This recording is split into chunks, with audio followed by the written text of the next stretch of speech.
Okay, Nik Bear here. Literally a couple of seconds after I finished my last video, this came across my newsfeed.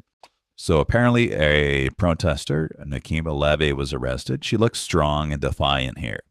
The White House, according to what went on my newsfeed, altered her to make her look crying and distraught and whatever. If so, that's absolutely outrageous. To have the White House take a photo of somebody being arrested, a U.S. citizen, and manipulate it so she looks like it's crying. So the computational skepticism thing is, we'll check. Can we find the source? Can we find it? So I asked 3 language models this, and they say absolutely it's confirmed true.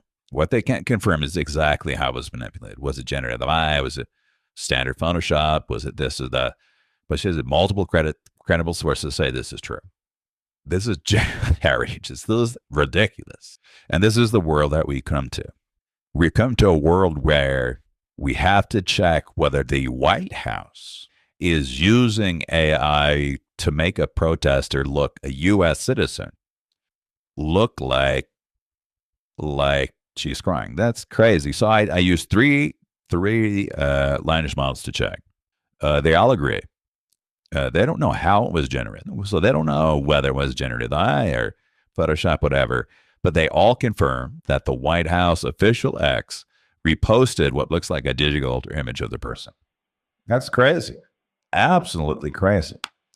And Google says the same thing. So apparently, 10:54 a.m., the White House, this was the White House's account, manipulated a photo of an American citizen and to make her weeping and crying and acting, whatever.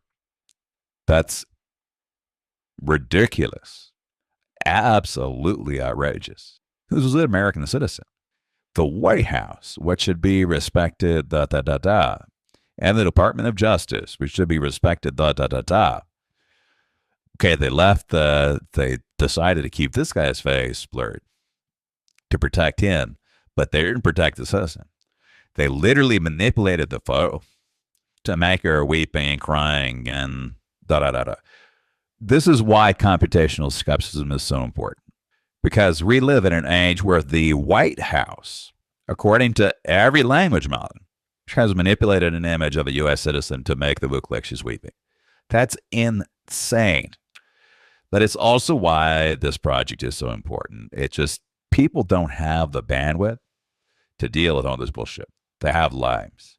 So it's the bots. The bots have to go on there and say, automatically. So hopefully what will happen is these will get integrated. Grok may do this or whatever. Something like this is posted. Something immediately needs to be posted next to it. This is bullshit. And the only things that can do that is bots, because they are tireless going.